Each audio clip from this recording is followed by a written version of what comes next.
bienvenue sur Mémoire des célébrités, la chaîne qui ressuscite les légendes absolues, qui arrache le masque des icônes qu'on croyait intouchables, qui plonge sans peur dans les abysses de la gloire et qui vous emmène là où personne n'ose aller, derrière les nunchakus qui fendent l'air plus vite que l'éclair, derrière le corps sculpté comme une statue grecque et les citations philosophiques qui font le tour de TikTok. Imaginez un homme de 1m71, 65 kg, qui met KO des géants de 2 mètres en une demi-seconde, qui invente un art martial qui révolutionne le monde, qui devient la première superstar asiatique d'Hollywood, qui fait trembler les studios racistes, et qui, à 32 ans, au sommet absolu de la gloire, s'effondre dans l'appartement de sa maîtresse et meurt dans des circonstances si troubles que, 52 ans après, en 2025, on en parle encore comme d'un assassinat commandité. 52 ans que les rumeurs pourrissent tout, overdose massive, orgie qui a mal tourné, triade chinoise qui l'aurait empoisonné, malédiction familiale ancestrale, Raymond Chow qui l'aurait fait taire pour garder les centaines de millions. 52 ans que sa fille Shannon, qui n'avait que 4 ans quand son père est mort dans ses bras, a gardé le silence, protégée derrière un mur de douleur. Jusqu'à aujourd'hui. À 56 ans, Shannon Lee a décidé que c'était assez. Elle a ouvert les archives familiales, les dossiers médicaux jamais montrés, les lettres déchirantes de sa mère, les témoignages des médecins, et elle a tout balancé. L'horrible vérité sur son père. Pas le demi-dieu invincible. L'homme. Avec ses failles béantes, ses infidélités assumées, ses erreurs, sa santé fragile qu'il cachait à tout le monde, et la cause médicale banale, tragique, qui a emporté le petit dragon en quelques minutes. On vous promet, ce n'est pas l'histoire d'un héros de cinéma. C'est l'histoire d'un homme qui a brûlé la vie par les deux bouts, qui a payé le prix le plus lourd pour briser les chaînes du racisme, et dont la fille se bat encore, en 2025, pour qu'on arrête enfin de salir sa mémoire. Accrochez-vous très très fort, abonnez-vous, activez la cloche. Nous plongeons dans les zones d'ombre les plus profondes, les plus secrètes de Bruce Lee. 27 novembre 1940, hôpital chinois de San Francisco. Pendant que le père, Li Huachuan, star de l'opéra cantonais, joue sur scène, la mère, Grace Ho, eurasienne catholique et riche, accouche d'un petit garçon, Li Junfan, celui qui revient ou ne revient pas. 4 mois plus tard, la famille rentre à Kowloon, Hong Kong. Et là, c'est l'enfer. Décembre 1941, Pearl Harbor. Les Japonais bombardent Hong Kong. 4 ans d'occupation brutale. Famine, exécution dans la rue, corps dans les caniveaux.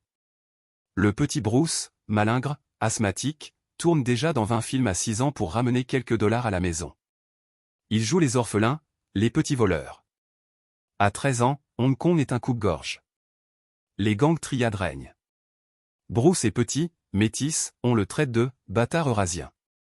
Il se bat tous les jours. Un jour, il met KO 3 gars en même temps.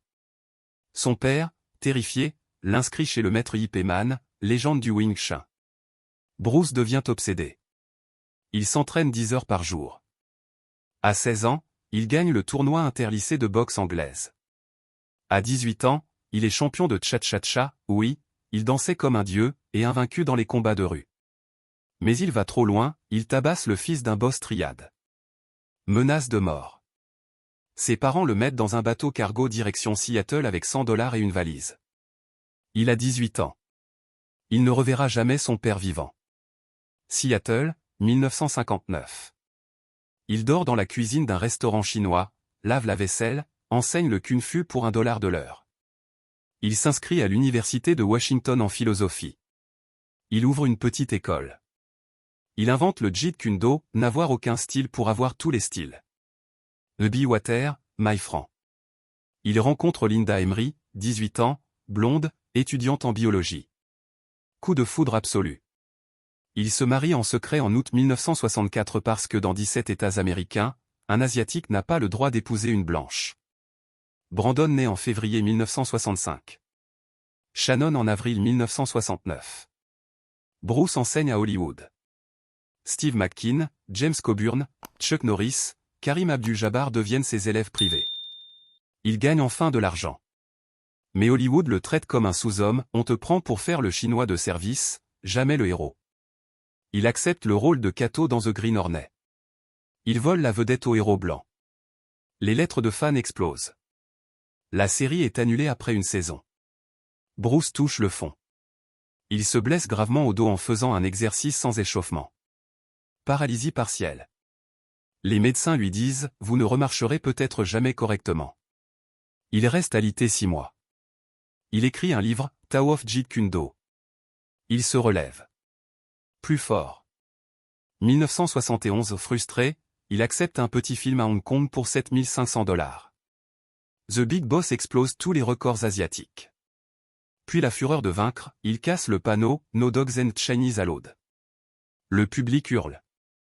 Puis la fureur du dragon, le combat contre Chuck Norris au Colisée, tourné en une seule prise longue, reste la plus grande scène de combat de l'histoire. Il crée sa boîte, Concorde Productions. Il signe avec Warner Bros pour Enter the Dragon, le premier film kung-fu hollywoodien à $850 000. Il est au sommet absolu. 32 ans. Milliardaire en devenir. Adoré comme un dieu en Asie. Et il commence à sentir que quelque chose cloche dans son corps. Mais 1973. Il tourne une scène de doublage. Il s'effondre. Convulsion. Édème cérébral. Les médecins lui font des examens poussés. Il trouve une hypersensibilité à certains composants chimiques, dont l'aspirine et les anti-inflammatoires. Ils lui disent, plus jamais d'équagésique, plus jamais de cortisone, plus jamais certains antidouleurs. Bruce écoute, à moitié. Il est en pleine négociation pour une suite d'Enter the Dragon, il tourne Game of Death en parallèle, il dort 3 heures par nuit, fume du cannabis pour la douleur au dos, travaille comme un forcené. 20 juillet 1973. Il a mal à la tête. Il va chez Betty Ting-Pei, actrice de 27 ans, sa maîtresse officielle depuis des mois, il en a plusieurs, Linda le sait mais ferme les yeux. Il prend un équagésique, le même médicament qui contient le composant interdit.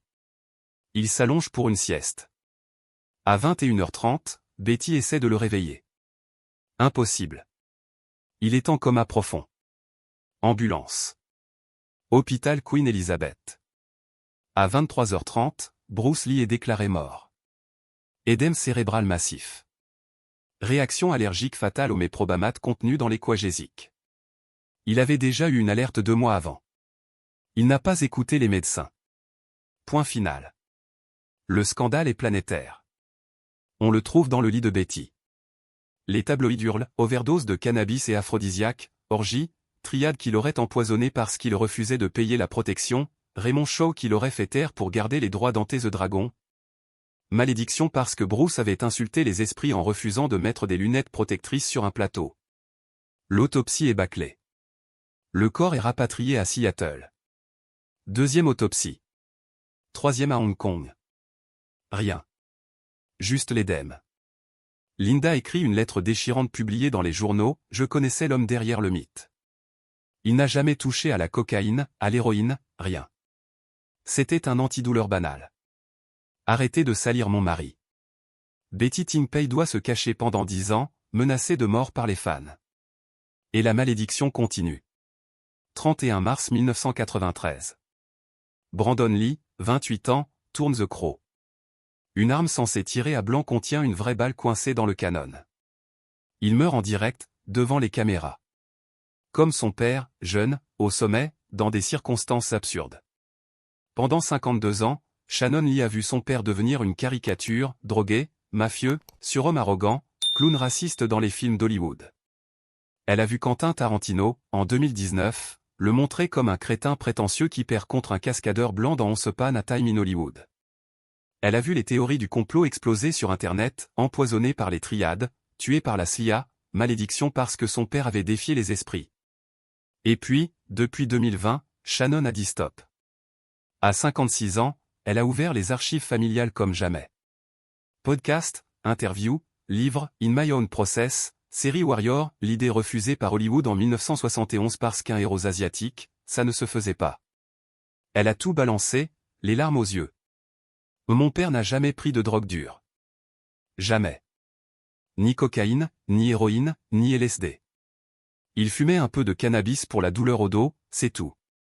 Il est mort d'une réaction allergique à un antidouleur banal, l'équagésique. Les médecins l'avaient prévenu 2 mois avant. Il n'a pas écouté. C'est aussi simple que ça. Arrêtez les théories du complot. Les infidélités?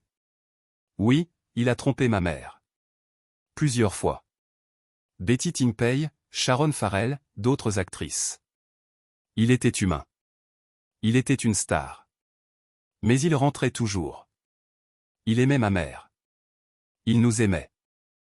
Tarantino? Du racisme déguisé en liberté artistique. Mon père aurait mis KO n'importe qui en 10 secondes. Il avait un palmarès réel, des combats documentés. Il n'était pas arrogant, il était sûr de lui parce qu'il travaillait 15 heures par jour depuis l'âge de 13 ans. Tarantino n'a même pas pris la peine de vérifier. Les triades? Mon père refusait de payer la protection, oui. Mais il l'admirait. Il venait le voir tourner. Il ne l'aurait jamais touché. La malédiction? Arrêtez. Mon grand-oncle est mort jeune avant la naissance de mon père. Mon frère a eu un accident stupide sur un plateau mal géré. C'est la vie. Pas une sorcière chinoise. Shannon a sorti les dossiers médicaux déclassifiés, les rapports d'autopsie, les lettres de Linda, les témoignages des médecins de 1973.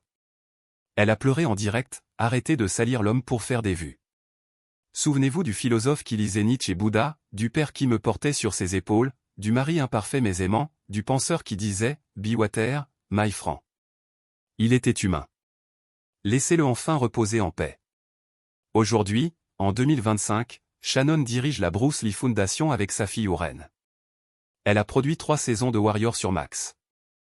Elle forme des milliers d'enfants au Jeet Kune Do. Elle se bat contre le racisme anti-asiatique qui a tué la carrière de son père. Elle a 56 ans et elle est toujours là, debout, à défendre l'honneur de son père. Bruce Lee, 4 films majeurs, une révolution du cinéma, du fitness, de la philosophie martiale, du MMA moderne. Son héritage? Des centaines de millions de pratiquants, des citations dans tous les livres de développement personnel, des statues à Hong Kong, Los Angeles, Mostar, une étoile sur Hollywood Boulevard, et une fille qui, 52 ans après, continue de crier la vérité pour que son père soit enfin vu comme un homme. Pas un dieu ou un démon. Dites-le nous en commentaire, sans filtre, soyez honnêtes. Shannon a-t-elle raison de tout révéler ou aurait-elle dû laisser le mythe intact? Un mort 100% naturel où il y a quand même quelque chose de louche? Tarantino, génie artistique ou raciste qui a humilié Bruce Lee? La malédiction familiale existe ou c'est du délire collectif? Bruce aurait-il conquis Hollywood totalement et changé la face du cinéma s'il avait vécu jusqu'à 80 ans? Shannon devrait-elle arrêter de défendre son père ou continuer jusqu'à son dernier souffle? Merci d'avoir tenu plus de 10 minutes avec Mémoire des célébrités. Likez, partagez, abonnez-vous, activez la cloche pour ne rien rater. La prochaine révélation arrive très bientôt. À très vite et soyez comme l'eau, mes amis.